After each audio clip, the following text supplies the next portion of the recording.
हाँ, तो अभी कर्मों के बारे में देखा, कर्मों के सर्वघाती देशघाती देखा। और उसके बाद अभी प्रथमोपशम मतलब प्रथमोपशम सम्यक, प्रथम बार किस, प्रथम मतलब पहली बार नहीं है, किस विधि से होता है उस बेसिस पे प्रथम कहा है। एक जीव बार बार अगर वही प्रोसीजर से करेगा तो बार बार उसको प्रथम ही बोलेंगे, ना कि सेकंड थर्ड। ये एक विधि के अनुसार है, इसलिए प्रथमोपशम। जिस जीव को कहा है कि क्या पात्रता होनी चाहिए, 5 तरह की लब्धियां होती है प्रथमोपशम से पहले: क्षयोपशम, विशुद्धि, देशना, प्रायोग्य और करण। 57 पे दी गई हैं। तो ये तो पहले यहाँ नाम बताए हैं। और उसके बाद सम्यक के 3 प्रकार बताए हैं: उपशम सम्यक, क्षयोपशमिक सम्यक और क्षायिक सम्यक। ये 3 नाम हैं। और एक दूसरा टाइप का भी होता है उपशम सम्यक, द्वितीय उपशम सम्यक है, जो मुनि जब श्रेणी चढ़ते हैं तब उसको द्वितीय उपशम सम्यक कहते हैं। इसमें 60 पे पेज नंबर पे 4th पैराग्राफ: चारों गति वाला भव्य मिथ्या दृष्टि संगी पंचेंद्रिय पर्याप्त गर्भज मनुष्य और तिर्यंच मंद कषाय रूप विशुद्धता का धारी जागृत अवस्था में होना चाहिए। और साकार ज्ञानोपयी मतलब ज्ञान में लेना चाहिए, सोते हुए नहीं होगा। 5 लब्धि पूर्वक 5वीं करण लब्धि के अनिवृत्तिकरण के अनंतर समय में प्रथमोपशम सम्यक प्राप्त करता है। तो हमारे पास सभी जो चाहिए होती है वो सारी की सारी पात्रता हमारे पास इस वक्त है। मंद कषाय भी है, क्योंकि हम कोशिश कर रहे हैं पढ़ने का। जब स्वाध्याय करता है तो ऑब्वियसली उस जीव की कषाय मंद ही होगी, वरना वो तो पढ़ने की कोशिश ही नहीं करेगा। जागृत भी है और ज्ञान भी है। अब 5 लब्धि पूर्वक है, उनका हमें स्वरूप जानना है। और फिर इसके बाद इसी चैप्टर में हर हर पॉइंट का डिटेल में बताया था। भव्य, मिथ्या दृष्टि, संगी पंचेंद्रिय मतलब मन सहित हैं और पर्याप्त हैं, पूरी पर्याप्त हमें मिली हैं। गर्भज है हम भी, मंद कषाय रूप जागृत अवस्था में है, ज्ञानोपयुक्त बोला है। और उसके बाद 5 लब्धियों का स्वरूप देखा था। उसमें क्षयोपशम लब्धि 68 पे क्षयोपशम लब्धि है। वो क्षयोपशम लब्धि मतलब यहाँ दिया है सबसे लास्ट में 68: ज्ञानावरणादि समस्त, ज्ञानावरणादि मतलब समस्त अप्रशस्त, अप्रशस्त मतलब 4 घातियां और 4 उसमें जो अप्रशस्त प्रकृतियां हैं अघातिया में भी। शक्ति अनुभाग जिस काल में समय समय प्रति अनंत गुना घटता अनुक्रम होकर उदय में आने लगे, उस काल में क्षयोपशम लब्धि होती है। अप्रशस्त कर्मों की शक्ति हीन हीन होकर उदय में आती है। मतलब हमारे पुराने कर्म मिथ्यात्व, कर्म में खासकर क्या है, मिथ्यात्व और कषायों का वो मंद उदय में आ रहा है। अगर वो मंद उदय में आ रहा है तो हमारा जो भी मिथ्यात्व कर्म है वो हमारा ज्ञान ज्यादा खुल रहा है, हमारी श्रद्धा की ओर थोड़ी प्रवृत्ति ज्यादा हो रही है, मिथ्यात्व कम हो रहा है, बंध भी कम हो रहा है, जिसके कारण हमारी जिज्ञासा बढ़ रही है, रुचि बढ़ रही है कि हम इस अपने स्वरूप के बारे में जाने। तो एक क्षोभक्षम लब्धि हुई है। ये होती कंटिन्यूअस नहीं है ये। इसमें क्षयोपशम और क्षयोपशम लब्धि में अंतर देखा था। क्षयोपशम तो ज्ञानावन आदि कर्मों में प्रति समय होता है, लब्धि एक समय अंतर्मुहूर्त मात्र की होती है। तो एक क्षयोपशम लब्धि और क्षयोपशम में अंतर देखा था। और जब कर्मों में ये होता है तो जीव में क्या होता है, जीव में ये देखिए 71 पे है, अंडरलाइन करवाया था। उसे आत्मा का स्वरूप, चौथा पैराग्राफ तीसरी लाइन 71, आत्मा का स्वरूप तत्व ज्ञान जानने संबंधी जिज्ञासा और तीव्र रुचि उत्पन्न होती है। तो उसके पूर्ववत कर्मों का अनुभाग मंद होने लगता है। जब मिथ्यात्व और चारित्र मोनि कर्म मंद होकर उदय में आने लगेगा तो जाहिर है कि जीव के भी मंद कषाय रूप परिणाम होंगे, धर्म अनुराग रूप परिणाम होंगे। मतलब धर्म में ज्यादा रुचि आएगी, शुभ परिणाम होंगे उसके उसके कारण। तो अभी परिणाम शुभ हो रहे हैं, 2 काम हो रहे हैं, एट ए टाइम हो रहे हैं। जैसे बताया सिक्के के 2 पहलू, कर्मों में हो रहा है, मंद हो रहे हैं, उदय में आ रहे हैं। तो जीव में क्या हो रहा है, अपने में क्या हो रहा है, परिणाम शुभ हो रहे हैं। अशुभ जो है सो कर्मों का मंद मंद उदय हो रहा है। उदय अनुभाग उदय का मंद होना कारण है।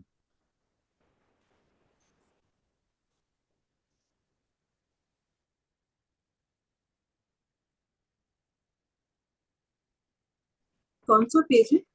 72 पे विशुद्धि लब्धि देखिए, विशुद्धि लब्धि के बारे में लिखा है।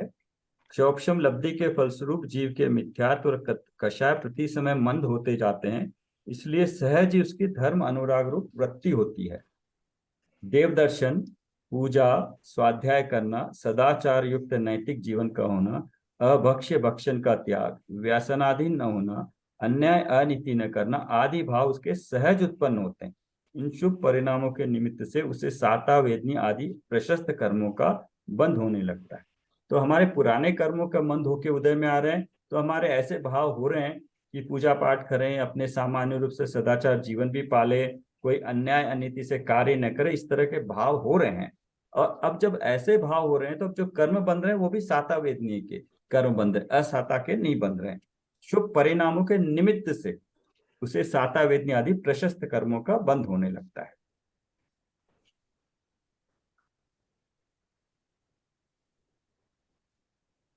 अब ये दो लब्धियां हो गई है जो कि हमें मिली है, जानते हैं कि हमारा धर्मानुरूप प्रवृत्ति हो रही है, कर्मों का मंद होके। तो तीसरी लब्धि आ रही है देशना और देशना लब्धि। इसमें 2 पॉइंट थे 75 पे, देशना और देशना लब्धि। देशना वो होती है जो हमें मिलती है, जो जो स्वरूप है, जो दिव्य ध्वनि में आया है, वो जो स्वरूप बताया 6 द्रव्य 7 तत्वों का, या जितना भी संसार का स्वरूप है, वो जो बताया है वो तो देशना है, दिव्य ध्वनि है, देशना है। लेकिन दिव्य ध्वनि जब हम ग्रहण करते हैं अपने लिए, तब वो हमारे लिए लब्धि कहलाती है। मतलब हमको मिला उसका फायदा, तब लब्धि कहलाती है। तो जैसे बताया ना, 6 द्रव्य 7 तत्व या 9 पदार्थ, मोक्ष मार्ग, सच्चे देव शास्त्र गुरु का स्वरूप, स्व और पर का ज्ञान, हे गे उपादेय भाव इत्यादि संबंधी सच्चा उपदेश देने वाले आचार्य आदि का, अर्थात तीर्थंकर, आचार्य, उपाध्याय, साधु, पंचम या चतुर्थ गुणस्थानवर्ती ज्ञानी जीवों का समागम मिलना, उनके द्वारा दिए गए उपदेश का अर्थात देशना का मिलना, और देशना का मिलना और उपदेशित पदार्थों का ज्ञान में धारण होना देशना लब्धि है। तो देशना है उनका सुनना, और वो हमने ग्रहण करना, उसी को नीचे कह, उपदेश को देशना कहते हैं। उस उपदेश को सुनकर समझना, याद रखना, उसे पुनः पुनः विचारों में लेना देशना लब्धि है। श्रवण, ग्रहण, धारण आदि इसके अंग है। मतलब सुनेंगे तो उसको बार बार सुनेंगे तो हमारे बार बार दिमाग में जाएगा, तो याद रहेगा, क्योंकि कई सारे वर्ड्स होते हैं, इनका भाव होता है, एक बार में नहीं आता है। तो बार बार सुनना, ग्रहण करना, उसके बाद धारणा में आएगा। तो ये जो बताया इसमें क्या है, पहले इसको अगर ऑर्डर में लेंगे तो पहले जो अरियंत है, जो तीर्थंकर है, वो उनकी दिव्य ध्वनि खेली, तो वो सच्चे देव हुए, क्योंकि वो वितरागी सर्वज्ञ हुए। वो हितोपदेश का उपदेश उन्होंने दिया, उसको उपदेश को गंधर आदि उत्कृष्ट आचार्यों ने ग्रहण किया। ग्रहण करने के बाद उस परंपरा में आचार्यों ने, और बाद में अपने आत्मा का अनुभव करके उसको शास्त्रों में लिखा कि कैसे आत्मा का अनुभव करके सुख प्राप्त कर सकते हैं। तो सच्चे देव और गुरु जो उस मार्ग पे चल रहे हैं, और चलते हुए उन्होंने फिर शास्त्रों की रचना हमारे जीवों का उद्धार करने के लिए, मोक्ष का मार्ग जिस पे चल रहे हैं वो बताने के लिए उन्होंने शास्त्र दिए। तो देव गुरु शास्त्र है, जो शास्त्र में लिखा है, क्या लिखा है, जो धर्म है क्या है, उसमें विश्व का स्वरूप बताया। 6 द्रव्य, संसार में कितने टोटल द्रव्य, 6 द्रव्य टाइप के हैं। द्रव्य को जाना, जीव, पुद्गल, धर्म, अधर्म, आकाश और काल द्रव्य को जाना। उसके बाद जान के क्या हो, ये तो सामान्य स्वरूप है। बट मेरे को उससे क्या होगा, मेरे में जब जीव अजीव तत्व, अब 7 तत्वों की बात आ गई, जीव अजीव को जाना, तत्वों को जान के अब मुझे क्या हो रहा है, मुझे कर्म बंधन हो रहा है। तो कर्म बंधन का कारण जाना, कि हम जब हमारा स्वभाव के हटकर किसी पर पे, स्व की जगह स्व भाव, मतलब स्व का जो भाव है, ज्ञान जानना देखना, उसके बजाय हम पर में अगर अपना ज्ञान लगा रहे हैं, तो वो विभाव है। उस कारण से कर्मों का आना होता है, हमारे संसार में घूमना। तो अगर उसको रोकना है हमें, तो क्या करना है, वो बताया 7 तत्वों को जानना है, उनका स्वरूप कैसा है। अगर हम अपने स्वभाव की ओर आते हैं, दृष्टि लाते हैं, तो संवर और निर्जरा होती है, कर्मों का, नए कर्मों का आना रुकता है, पुराने कर्मों के गिरते चले आते हैं। नाव का जैसे उदाहरण दिया था ना, नाव में अगर होल हो गया है, पानी आता है, तो सबसे पहले आप, वरना डूब जाएगी अगर पानी आते आते। अब सबसे पहले अगर नाव को आगे बढ़ाना तो क्या करेंगे, सबसे पहले जो पानी आ रहा है उस होल को रोकेंगे, बंद करेंगे किसी तरह से, जिससे कि अभी नया पानी आना रुकेगा। लेकिन अब जो पहला वाला पानी जमा है उसको क्या करेंगे, उसको बाहर निकालेंगे। तो इसी तरह से नए कर्मों का आना संवर हुआ, और जो पुराने सत्ता में पड़े उन कर्मों की निर्जरा करना, वो निर्जरा हुआ। उनको हमारे शरीर से उदय में आके खिर जाना, वो हुआ वो निर्जरा। तो ऐसे धीरे धीरे कर्मों का निकलना निर्जरा होता है। जब पूरे कर्म खिर जाते हैं, अपने स्वभाव में मा जाते हैं, तो मोक्ष हो जाता है। तो ये कैसे होता है? जब तत्व जाने, तत्व के बारे में जानना है कि कौन सा तत्व जानने लायक है, ये है। कौन से आश्रय बंध जान के दुखी है, उसको छोड़ने लायक है। और उपादेय मतलब ग्रहण करने वाले कौन से, सवर, निजर और मोक्ष तत्व। उपादेय और परम उपादेय ये जाना। ये जानने के बाद स्व पर जाना, जैसे अभी हम कर रहे थे ना, हम अब तो इसी इसी आधार पे हम अपने सच्चे देव गुरु शास्त्र को तो मानते ही हैं, धर्म को मानते हैं, तो उसमें कोई प्रॉब्लम नहीं है। उन्होंने 6 द्रव्य 7 तत्व कहे हैं, अब 7 तत्वों का स्वरूप देख रहे हैं। 7 तत्वों का स्वरूप देख के जानेंगे कि कौन से छोड़ने लायक है, कौन से ग्रहण करने लायक है, और फिर वो क्यों हो रहे हैं, कर्म क्यों बन रहा है, पर के निमित्त। तो स्व पर को हमने जाना। पर को पूरी अच्छी तरह से जाना। पर कितने तरह के, 4 तरह के। सामान्य तो जितने भी जीव तत्व और अजीव तत्व हमारे लिए पर है, लेकिन उसको और डिटेल में देखा कि हमारे दैनिक जिंदगी में क्या क्या पर हमारे से संबंधित रखते हैं, जो दिखते हैं या कुछ शास्त्र से बताए गए हैं। तो 4 तरह के पर, मतलब हमने 4 मान लो ब्रैकेट बना दिए पर में। तो जब भी हम देखें, कोई भी पढ़े, तो ध्यान में आना चाहिए ये पर है, ये पर है, ये पर है, ये इस टाइप का पर है। तो पर के निमित्त से अगर मैं पर का अवलंबन लूंगा, पर मुझे सुखी करेगा, पर के लिए कार्य करूंगा, पर में ध्यान लगाऊंगा, तो कर्म नया बंधेगा। तो ऐसे सजग हो जाएंगे प्रति समय। तो पर से दृष्टि उठ के फिर क्या करेगा जीव, अपने पे दृष्टि लाने की कोशिश करेगा। जब अपने पे दृष्टि लाता है, तब कर्म का आना रुकेगा, और फिर खिर के मोक्ष होगा। तो ये तो स्वरूप हुआ। अब इसके बाद आगे देखेंगे कि स्व स्व को किस तरह से हम पकड़े। स्व तो बोल दिया, अब स्व को अपन वेदन कैसे करें, तो वो हम आगे देखेंगे। पहले इसलिए फर्स्ट स्टेप है तत्वों का स्वरूप और स्व पर का ज्ञान। तो अभी पर का ज्ञान जान लिया, पर हो गया, तब हम अंदर अपने आप में आएंगे तो स्व का ज्ञान करेंगे। तो इस तरह से जो देशना मिली है, उसका हम प्रैक्टिकल अपने अपने उपयोग से, अपने अपने संवेदन से, अपने फील से, अनुभव से उसको जानने की कोशिश कर रहे हैं। इसमें तीन तीन पॉइंट जरूर आए थे हर जगह। जिसको भी अपने अपना भला करना है, अपना कल्याण करना है, उसको सबसे पहले जिज्ञासा होनी चाहिए कि क्या है, अपने स्वरूप को जाने।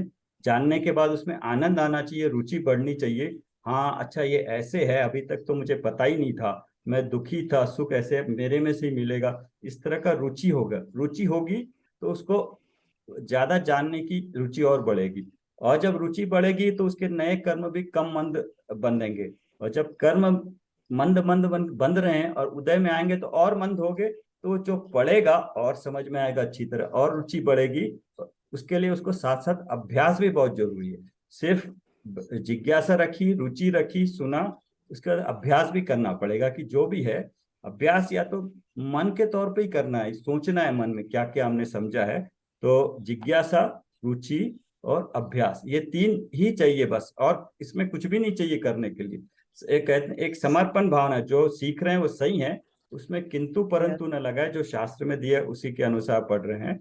और तत्व चिंतन, तत्व निर्णय करना है, उसके लिए हमें ये जिज्ञासा, रुचि और अभ्यास करना है। हमारा पर्पस यही है कि तत्व चिंतन करना है, तत्व निर्णय करके अपने स्वरूप का अनुभव करना है। उस गोल के साथ हम आगे बढ़ रहे हैं।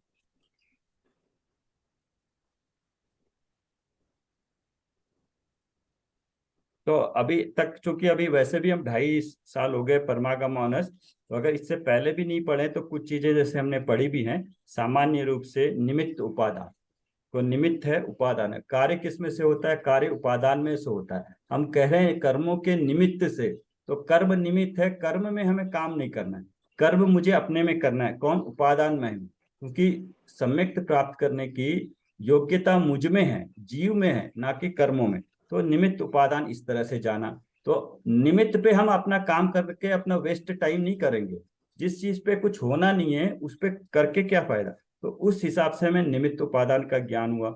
निश्चय व्यवहार, निश्चय से क्या कही जा रही, व्यवहार से क्या कही जा रही है। हर जगह हम कह रहे हैं कर्म कर्म, कर्मों में ये हो रहा है, कर्मों में ये हो रहा है, ये व्यवहार से कहते हैं। निश्चय से तो जीव अपना भाव कर रहा है, उसके निमित्त से कर्मों में हो रहा है। तो ये जो भाषा कही जा रही है उसको उसी रूप में ग्रहण करना। साथ ही साथ ये जब पढ़ रहे हैं हम, तो जो अपना व्यवहार है आसपास का है अपनी जिंदगी में, वो सामान्य रूप से रखना, उसमें फर्क नहीं पड़ना चाहिए, क्योंकि अभी एकदम हम शुरुआत में ही है, कोई ऐसा निर्ग्रंथ नहीं हो गया, घर बार नहीं छोड़ दिया, कोई दीक्षा नहीं ले ली, व्रत नहीं, तो वो व्यवहार भी अपनी जगह सामान्य रूप से चलते रहना चाहिए। ये जो जितना भी चेंज आएगा वो अपने अंदर आना चाहिए, अंदर अपनी दृष्टि में अपने लिए आना है, दूसरे क्या करते हैं क्या नहीं है उसके अनुसार से हमें अपना व्यवहार भी पूरा निभाना चाहिए। 5 समवाय है, ये देखा है। पुरुषार्थ मेरा अपने में ही होगा, स्वभाव से मैं सब में प्राप्त करने की योग्यता है, मुझे जो है सो पुरुषार्थ मुझ में करना है। तो काल लब्धि, क्रमबद्ध पर्याय और जो भवितव्य, वो सब अपने आप जिस वक्त कार्य होगा अपने आप हो जाएंगे। क्रमबद्ध पर्याय ये भी है कि पुरुषार्थ करना मेरा काम है, जब जो जैसा होना वैसा होगा। देव गुरु शास्त्र का स्वरूप हमने जाना ही है।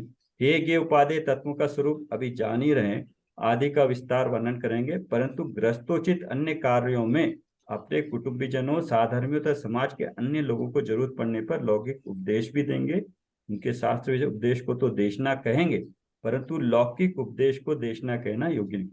देशना किसको कहेंगे? जब अपने स्वरूप के बारे में हम सुनते हैं जो बताया है, पर सामान्य लोक में जो कोई भी हम ज्ञान देते हैं, किसी को बताने की बात करते हैं, खाना बनाना हो, गाड़ी चलाना हो, कोई काम करना हो, कंप्यूटर चलाना हो, वो देशना नहीं कहलाएगी, तो लोक व्यवहार कहलाएगा।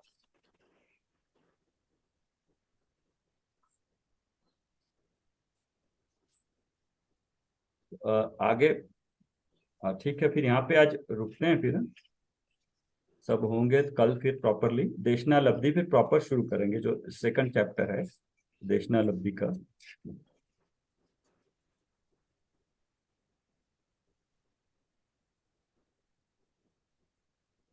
80 से तो 79 है, यहाँ पर हम रुकते हैं। तो कुछ समय बचा है उसमें, फिर हम वो बाकी का कर लेते हैं जो तत्वार्थ सूत्र में बचा है, लास्ट 2 पेज बचे थे। राखी जी ने एक क्वेश्चन पूछा था लास्ट टाइम, अल्प बहुत्व। अल्प बहुत्व मतलब जब कोई चीज को कंपेयर कर रहा हो हमें, अल्प मतलब कम, बहुत मतलब ज्यादा, कि अ, यहाँ दो के बारे में बात करें, अल्प बहुत्व, तो कौन से सिद्ध का किस जगह से जाते हैं, अल्प सबसे कम किस गति से आने के बाद जाते हैं, सबसे ज्यादा किस गति से जाते हैं, किस क्षेत्र से जाते हैं, तो सबसे कम सबसे ज्यादा, बाकी जो है सो बीच में। तो इस तरह का जो कंपैरिजन करते हैं, नाना जीव बोलते हैं, एक जीव और नाना जीव लिख लीजिए। जब कंपेयर करते हैं नाना जीव मतलब नंबर ऑफ जो मोक्ष जाने वाले जीव हैं उनमें कंपेयर करते हैं, तो जो अल्प बहुत्व है उसको अल्प बहुत्व कहते हैं, एक जीव और नाना जीवों की अपेक्षा।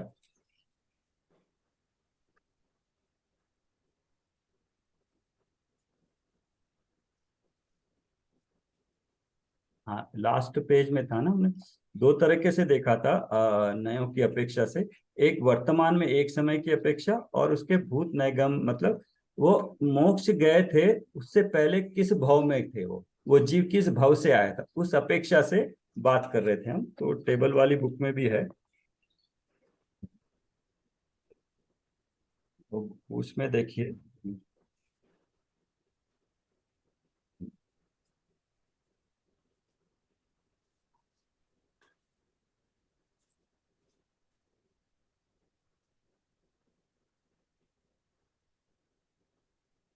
405 तक देखा था ने, अंतर से ही चारित्र की अपेक्षा पांचों चारित्र धारण करके मुक्त हुए जीव सबसे थोड़े हैं, और 4 चारित्र धारण करके मुक्त हुए जीव उससे संख्यात गुण हैं।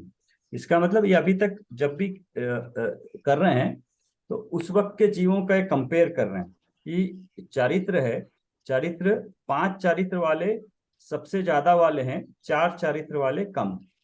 5 मतलब चारित्र देखे थे ना, सामायिक, छेदोपस्थापना, तो 4 चारित्र जो आते हैं, सामायिक है, छेदोपस्थापना है, उसके बाद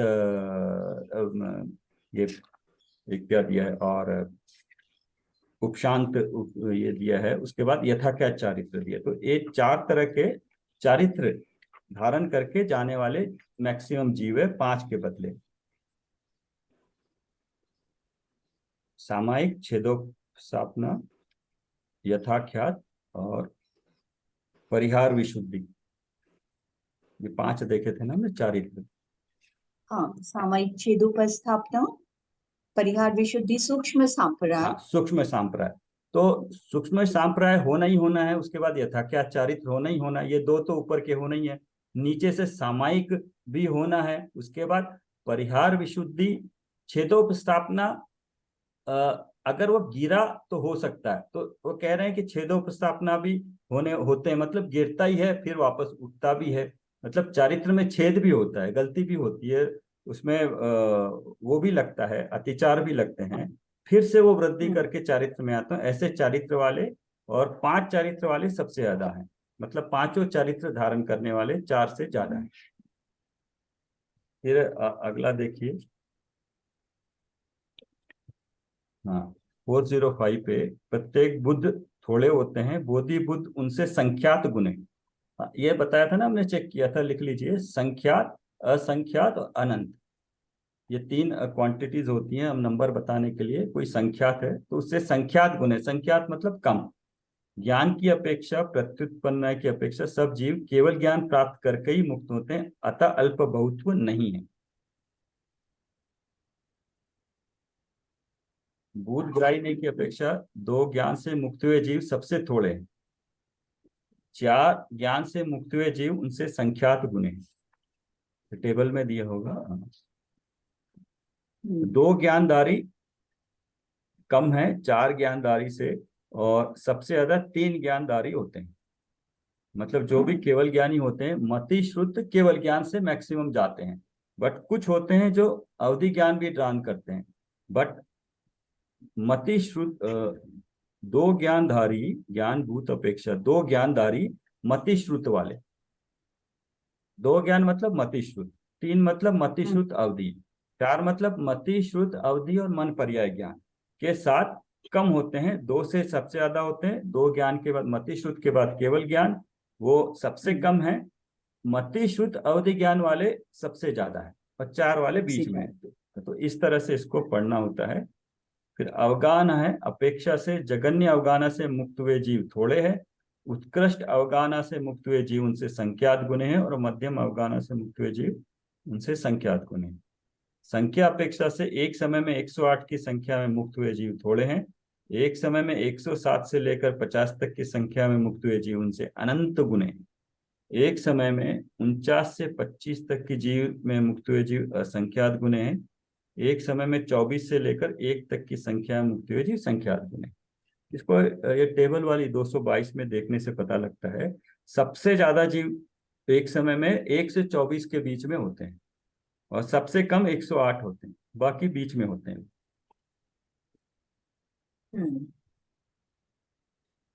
इस प्रकार मुक्त हुए जीवों में वर्तमान की अपेक्षा से कोई भेद नहीं है, वे जो भेद है वह भूत पर्याय की अपेक्षा ही है।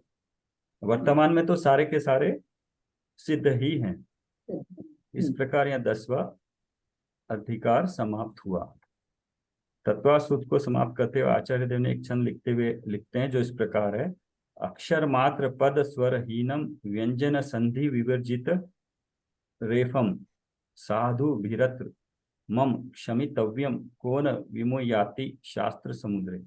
यदि शास्त्र में कोई कथन अक्षर मात्रा पद स्वर से हीन हो, व्यंजन संधि और रेफ रह गई हो, तो साधु पुरुषों के द्वारा मुझे क्षमा कर देना चाहिए, क्योंकि शास्त्र रूपी समुद्र में कौन पुरुष विमोहित नहीं हो जाता। तात्पर्य है कि ये शास्त्र एक गंभीर सागर जैसे हैं, जिस प्रकार सागर में अच्छे अच्छे पुरुष गोता खा जाते हैं, उसी प्रकार शास्त्र समुद्र में भी अच्छे अच्छे पुरुषों से भूल हो जाती है। ध्यान रहे, आचार्य देव अक्षर मात्रा पद स्वर व्यंजन संधि और रेफ संबंधी भूल की संभावना व्यक्त कर रहे हैं, भाव की भूल की नहीं, क्योंकि उन जैसे प्रौढ़ विद्वान संतों से भाव की भूल तो संभव ही नहीं है। यदि उन्हें ऐसा लगता है कि मुझसे भाव में भी भूल हो सकती है, तो वे लिखते ही नहीं। आचार्य देव की महानता और विद्वत्ता को देखते हुए मैं भाव संबंधी भूल की कल्पना भी नहीं करनी चाहिए। इस प्रकार तत्वा सूत्र अपर नाम मोक्ष शास्त्र नामक शास्त्र समाप्त हुआ। इसमें 2 पॉइंट का है। एक तो उन्होंने जो लिखा है, लिखने में कहीं पे या समझने में या जिस तरह से वह कोई अक्षर मात्रा भाषा में कोई गलती हुई है तो हो सकती है, लेकिन जो भाव बताया है इसमें 6 द्रव्य 7 तत्वों का जो भाव बताया उसमें कोई गलती नहीं, तो उस अपेक्षा से नहीं लेना है बताया। तो यहाँ पे ये शास्त्र समाप्त होता है। सर इसका राइटिंग जो सबमिशन करना है उसकी डेट अभी आ गई क्या ग्रुप में? आप 20 दिन लगा लीजिए, वो कभी भी डाल देंगे विनी जी। हाँ मतलब लास्ट अभी फ्राइडे को, खत्म हुआ है तो। लास्ट फ्राइडे को डालना हम्म चाहिए था, उन्होंने डाला नहीं अभी तक, पता नहीं। हम्म, हम्म, तो 21 दिन देते हैं, 20 दिन आप लिखना शुरू कर दीजिए, वो है प्लस समाधि मरण है दो। अच्छा, 9वां 10वां अध्याय और समाधि मरण समाधि दोनों है ना? मरण दोनों हम्म, है समय है, इसको शुरू करें अभी। ये नए चक्र गाइड निकाला है सबने। आज शुरू करें या हाँ, अब तो? ठीक है। शुरू कर देते हैं बाद में। गाइड है कि प्रवेश नए चक्र ये वाली है क्या सर? गाइड, हाँ। यही यस, वाली है? यस।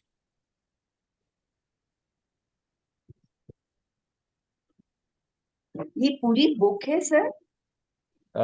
इसमें इसमें तो नए चक्र गाइड लिखा है, लेकिन नए चक्र की मोटी बुक अलग है वो, बट इसमें नए चक्र गाइड भी लिखा है। नए चक्र की हम इससे पढ़ रहे हैं। हाँ, उससे है, बट ये नए चक्र गाइड है, जो इससे थोड़ा पहले जनरल नॉलेज मिल जाएगा इसका, तो क्लास में उसमें अच्छा डिटेल में पढ़ सकते हैं, एकदम उसमें पढ़ने में। अच्छा। हाँ, थोड़ा हाँ वो हाँ। रहेगा।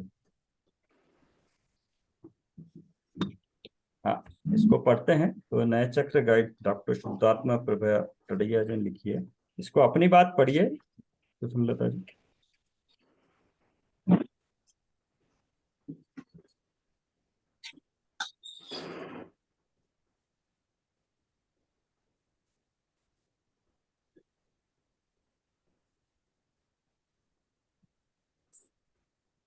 पढ़िए इसको, अपनी बात जो है।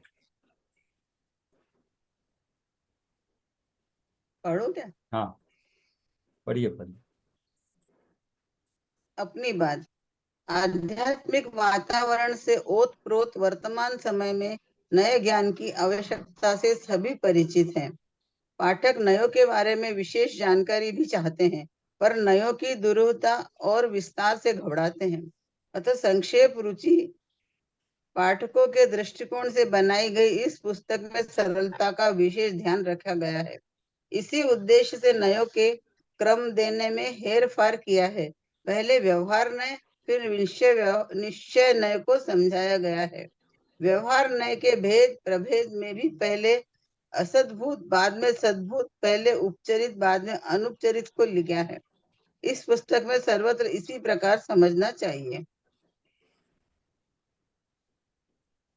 प्रस्तुत कृति में नयों का क्रम नयों के वजन के आधार पर रखा गया है। जिस नय का वजन कम है वह सर्वप्रथम लिया है। उत्तरोत्तर नयों का वजन बढ़ता जाता है। जिन अध्यात्म में प्रवेश के लिए अध्यात्म के नयों को समझना अति आवश्यक है, अतः इस पुस्तक में मात्र अध्यात्म के नयों की ही चर्चा की गई है। जीवन में सुख और सफलता प्राप्त करने की प्रथम सीढ़ी नए ज्ञान ही है। अपेक्षा नए ज्ञान के बिना कोई भी संवाद संभव ही नहीं। विश्व में नए ज्ञान की सूक्ष्म और विस्तृत चर्चा मात्र जैन दर्शन की ही देन है। प्रस्तुत पुस्तक नए चक्र गाइड डॉक्टर हुक्मचंद भारिल द्वारा लिखित परम भाव प्रकाशक नए चक्र के प्रथम 2 अध्यायों के आधार पर बनाई गई है। आज का युग गाइड का युग है। आज की युवा पीढ़ी स्कूल की पढ़ाई भी गाइड से ही करती है। अतः उन्हें समझाने के लिए उन्हीं की रुचि के अनुसार नयों को संक्षेप में गाइड शैली में प्रस्तुत किया गया है। यह गाइड पढ़कर वे नयों का सामान्य रूप समझे और उनमें नयों को विस्तार से जानने की जिज्ञासा जागृत हो तथा नए चक्र में प्रवेश के लिए यह पुस्तक गाइड का काम करे, ऐसी मेरी भावना है। आपके पास शुद्धात्मा प्रभा बुक है ना टंडन। सुमन जी? बुक है? मेरे पास कौन सी बुक है? आप फ्रंट पेज दिखाइए ना। मैं निकाल के रखूंगी, अभी मुझे मिल नहीं रही है नई अच्छा, चक्र गाइड। याद नहीं आ रहा है कि आई है कि नहीं। ये आई मंगाई। थी हाँ, सॉफ्ट कॉपी अपने भी। कोर्स की हाँ, है। सॉफ्ट कॉपी भी डाल दी है मैंने इसमें। हाँ हाँ हाँ। चलिए, आगे का भी पढ़ लीजिए। चलिए, हाँ ठीक है, फिर यहाँ से शुरू करते हैं। फर्स्ट पेज, अध्यात्म के नए। अच्छा, हम्म। पढ़ूं क्या फिर मैं? हाँ, और कोई है पढ़ने वाला? ठीक है, आप ही इसकी पढ़िए एक फिर। फोटो डाल दीजिएगा ना सर। हाँ हाँ, मैं। मैं पढ़ूं। हाँ, पढ़िए फिर। हम्म। न्यायों का सही स्वरूप समझना निम्न कारणों से आवश्यक है। एक, जिन आगम को समझने के लिए, वस्तु स्वरूप के सच्चे ज्ञान के लिए, आत्मा के सही ज्ञान के लिए, आत्मा अनुभव के लिए, सांसारिक दुखों से बचने के लिए, मिथ्यात्व के नाश के लिए, सच्चे सुख की प्राप्ति के लिए। नए समझे बिना जिन आगम के मर्म को समझ नहीं सकते, क्योंकि समस्त जिन आगम नयों की भाषा में निबद्ध है। अतः जिन आगम के मर्म को समझने के लिए नए ज्ञान की आवश्यकता है। वस्तु तो अनंत गुणों एवं परस्पर विरुद्ध प्रतीत होने वाले अनंत धर्म युगलों का पिंड है। अनंत धर्मात्मक वस्तु को एक साथ जाना तो जा सकता है, पर कहाँ नहीं जा सकता। अनंत गुणात्मक अनंत धर्मात्मक वस्तु का कथन अंशों में ही हो सकता है। अंशों में कथन उपेक्षा पूर्वक ही होता है। उपेक्षा अपेक्षा पूर्वक कथन को ही नय कहते हैं। अतः वस्तु के सच्चे ज्ञान के लिए नए ज्ञान की आवश्यकता है। सांसारिक दुखों का नाश और सच्चे सुख की प्राप्ति मिथ्यात्व के नाश के बिना संभव नहीं। मिथ्यात्व का नाश आत्मा अनुभव के बिना संभव नहीं।